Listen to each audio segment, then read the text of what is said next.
Hello students, आप लोग का एजुकेशन हर चैनल में हार्दिक स्वागत है। चलिए मैं क्लास 10th का सोशल साइंस लेकर आया हूँ, जो टॉपिक का नाम है खनिज तथा ऊर्जा संसाधन। सबसे पहले आप कुछ सब्जेक्टिव इसका देखेंगे। निम्नलिखित में से कौन सा खनिज अपक्षेत्री पदार्थ का अवशिष्ट भार को त्यागता हुआ चट्टानों का अपघटन से बनता है? तो इसका एग्जिट आंसर होगा ख, बॉक्साइट। दूसरे का आंसर, झारखंड में स्थित कोडरमा निम्नलिखित में किस खनिज का अग्रणी उत्पादक है? तो इसका एग्जिट आंसर होगा अभ्रक। फिर नेक्स्ट क्वेश्चन देखेंगे, निम्नलिखित चट्टानों में किस चट्टान के स्तर में खनिजों का निक्षेपण और संचयन होता है? इसका एग्जिट आंसर होगा तलछटी चट्टानें। फोर्थ में देखेंगे, मोनोजाइट रेत में इसमें कौन सा खनिज पाया जा सकता है? तो इसका एग्जिट आंसर होगा थोरियम। जिसमें कौन इसका अंतर 30 शब्द है, लौह और अलौह खनिज। तो लौह और अलौह खनिज वे खनिज है जिसमें लोहे का अंश अधिक होता है। लौह खनिज कहलाते हैं जैसे लौह, अयस्क, मैंगनीज, निकेल व कोबाल्ट आदि। जिन खनिजों में लोहा का अंश नहीं होता है, ये बहुत कम होता है, अलौह खनिज कहलाते हैं जैसे सोना, चांदी, प्लेटिनम आदि। ख, परंपरागत और गैर परंपरागत ऊर्जा संसाधन क्या है? परंपरागत और गैर परंपरागत ऊर्जा संसाधन कोयला, तेल और प्राकृतिक संसाधनों से उत्पन्न की गई ताप, विद्युत, जल विद्युत और परमाणु शक्ति आदि ऊर्जा के परंपरागत साधन है। इन साधनों का नवीकरण नहीं किया जा सकता है। यह सोर्स सीमित तथा लगातार प्रयोग से समाप्त होने के कगार पर है। सूर्य, वायु, ज्वार भट्टे, जियोथर्मल, बायोगैस, खेतों और पशुओं की कूड़ा करकट, मनुष्य के तलमूत्र आदि ऊर्जा के गैर परंपरावर्ती साधन है। ये साधन नवीकरणीय योग्य है जिनका बार बार प्रयोग किया जा सकता है। खनिज क्या है? खनिज उन प्राकृतिक संसाधनों को कहते हैं जो शैलों से प्राप्त होती है। भूवैज्ञानिक के अनुसार खनिज एक प्राकृतिक रूप से विद्यमान समरूप तत्व है जिसकी एक निश्चित आंतरिक संरचना है, जिनकी प्रकृति में अनेक रूप में पाए जाते हैं, जिसमें कठोर, ठोस एवं नरम चूना तक शामिल है। नेक्स्ट देखिए, अग्रेय तथा क्रांति चट्टानों में खनिजों का निर्माण कैसे होता है? अग्रेय तथा क्रांति चट्टानों में खनिज दरारों, जोड़ों, भ्रंशों व विवरों में मिलते हैं। छोटे जमाव सिराओं के रूप में और बृहत जमाव परत के रूप में पाए जा सकते हैं। इनके निर्माण भी अधिकतर उस समय होते हैं जब ये तरल अथवा गैस अवस्था में दरारों के सहारे भूपृष्ठों की ओर धकेले जाते हैं।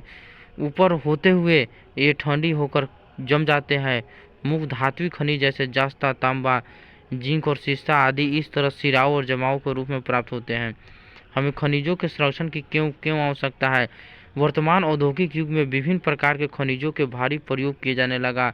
खनिज निर्माण की भूगर्भिक प्रक्रिया इतनी धीमी है कि उनके वर्तमान उपभोग की दर की तुलना में उनके पुनर्निर्माण की दर अपरिमित रूप से थोड़ी है। इसलिए खनिज संसाधन सीमित तथा नवीकरणीय योग्य है।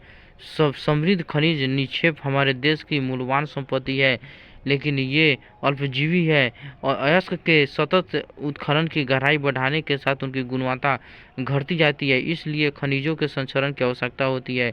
इसके लिए खनिजों को सुनियोजित एवं सतत पोषीय ढंग से प्राप्त करना होगा। भारत में कोयले के विवरण का वर्णन कीजिए। मानव के विकासों में कोयले का विशेष महत्व है। कोयले के 4 प्रकार है। पीट, इसमें कम कार्बन, नमी की अधिक मात्रा व नम्र ताप क्षमता होती है। दूसरी का लिग्नाइट, यह नम्र कोटि का भूरा कोयला होता है। यह मुलायम होने के साथ अधिक नमयुक्त होता है। तीसरी का बिटुमिनस, गहराई में दबे तथा अधिक तापमान से प्रभावित कोयले का बिटुमिनस कोयला नहीं किया सकता है। एंथ्रासाइट, यह सबसे कम प्रकार का कोयला होता है जिसमें कार्बन की मात्रा 80% से अधिक होती है। यह ठोस, काला व कठोर होता है। कोयले के भारत में विस्तृत भंडार है। भारत में कोयला 2 प्रमुख भूगर्भिक युगों के शैल क्रम में पाया सकता है। एक गोंडवाना, जिसकी आयु 200 लाख वर्ष से कुछ अधिक हो सकता है, जो दूसरी टर्शियरी छिपे जो लगभग 55 लाख वर्ष पुराने हैं। गोंडवाना कोयला, जो धातु शोधन कोयला है, के प्रमुख संसाधन दामोदर घाटी, पश्चिमी बंगाल तथा झारखंड, झार रानीगंज, बोकारो में स्थित है, जो महत्वपूर्ण कोयला क्षेत्रों है। गोदावरी, महानदी, सोना व वर्धा नदी घाटी में भी कोयले के जमाव पाए जाते हैं। टर्शियरी कोयला क्षेत्र उत्तरी पूर्वी राज्यों कोयला असम अरुणाचल प्रदेश व नागालैंड में पाया जा सकता है। 1997 में 98 भारत में कई 32 करोड़ टन कोयले का उत्पादन हुआ, जबकि 1951 ईस्वी में केवल 3.23 करोड़ टन कोयले का उत्पादन हुआ था। भारत में उत्पादित होने वाले कोयले के 2/3 से भी अधिक भाग बिजली पैदा करने के काम में आता है। भारत में और सूर्य ऊर्जा का भविष्य उज्ज्वल है। क्यों?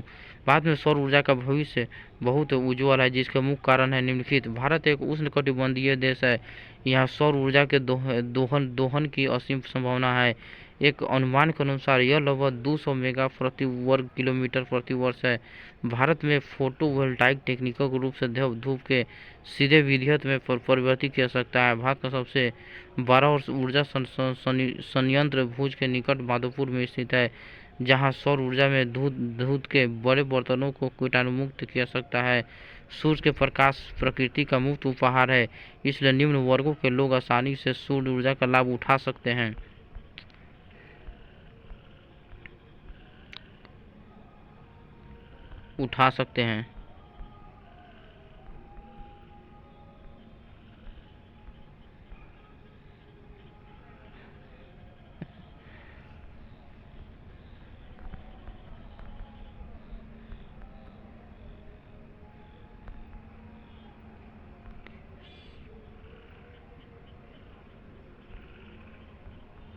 नेक्स्ट देंगे भारत में कोयले के विवरणों का अंतर।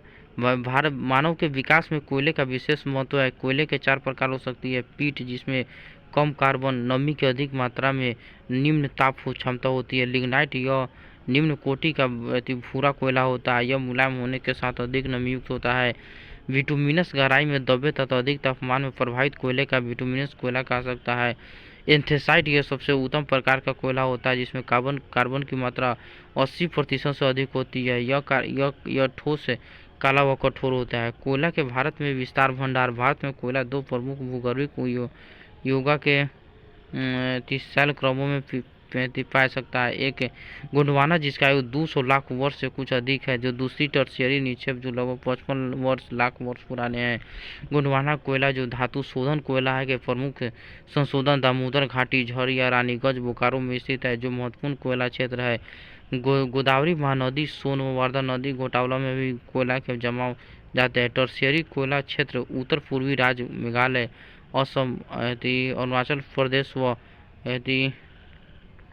नागालैंड में पाया सकता है। 1997 से 98 में भारत में कोई 32 करोड़ टन कोयला का उत्पादन हुआ था, जबकि 1951 में केवल 3.23 करोड़ टन कोयला का उत्पादन हुआ था। भारत में उत्पादित होने वाले कोयला 2/3 से भी अधिक भाग बिजली पैदा करने में काम आता है। भारत में कोयले के विवरण का वर्णन दे तो पीट हमें कार्बन, नमी को अधिक मात्रा व निम्न ताप क्षमता होती है। लिग्नाइट, यह निम्न कोटि का भूरा कोयला हो सकता है। यह मुलायम होने के साथ अधिक नमीयुक्त होता है। विटुमिनस, गहराई में दबे तथा अधिक तापमान से प्रभावित कोयले का विटुमिनस कहा सकता है। एंथ्रेसाइट, यह सबसे कम उत्तर प्रकार का कोयला होता है, जिसमें कार्बन की मात्रा 80% से अधिक होती है। ठोस, काला व कठोर होता है। कोयला के भारत में विस्तार भंडार है। भारत में कोयला 2 प्रमुख भूगर्भिक युग के शैल क्रम में पाया सकता है। एक गोंडवाना, जिसकी आयु 200 लाख वर्षों से कुछ अधिक है, और दूसरा टर्शियरी निक्षेप जो लगभग 55 लाख वर्ष पुराने हैं। गोंडवाना कोयला जो धातु शोधन कोयला है के प्रमुख संसाधन दामोदर घाटी, झरिया, रानीगंज, बोकारो में स्थित है, जो महत्वपूर्ण कोयला क्षेत्र है। गोदावरी महानदी, सोनवर्धा नदी घाटियों में भी कोयला के जमजमाव आते हैं। टर्शियरी कोयला क्षेत्र उत्तर पूर्वी राज्यों मेघालय, असम, अरुणाचल प्रदेश व नागालैंड में पाया जा सकता है। 1997 से 98 में भारत में कोई 32 करोड़ टन कोयला का उत्पादन हुआ, जबकि 1951 में केवल 3.23 करोड़ कोयला का उत्पादन हुआ, जो भारत में उत्पादित वाले कोयला 2/3 से भी अधिक भाग बिजली पैदा करने में काम आता है। नेक्स्ट क्वेश्चन देखेंगे।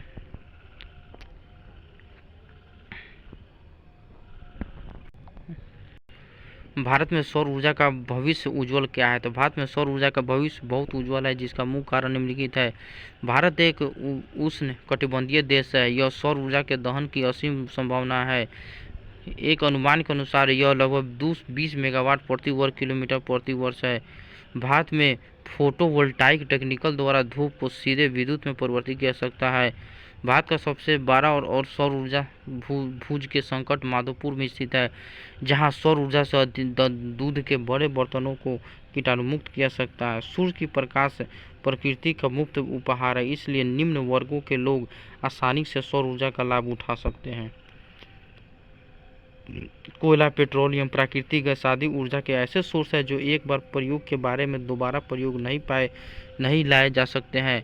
वहीं सौर ऊर्जा नवीकरणीय संसाधन है, इसे बार बार प्रयोग में लाया जा सकता है। ऐसी अपेक्षा है कि सौर ऊर्जा के प्रयोग से घरों में उपलों तथा लकड़ी पर निर्भरता को न्यूनतम किया जा सकता है। इसके फलस्वरूप यह पर्यावरण संरक्षण में योगदान देता है और कृषि में भी खाद की पर्याप्त आपूर्ति होगी। सौर ऊर्जा का प्रयोग हम अनेक प्रकार से कर सकते हैं, जैसे खाना बनाना, पंप द्वारा जल निकालना, पानी को गर्म करने, दूध को कीटाणु रहित बनाने तथा सड़कों पर रोशनी करने आदि के लिए।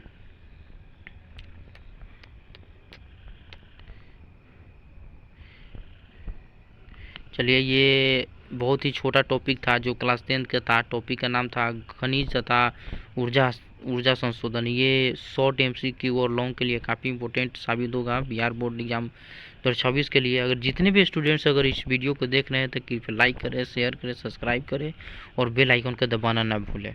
थैंक्स।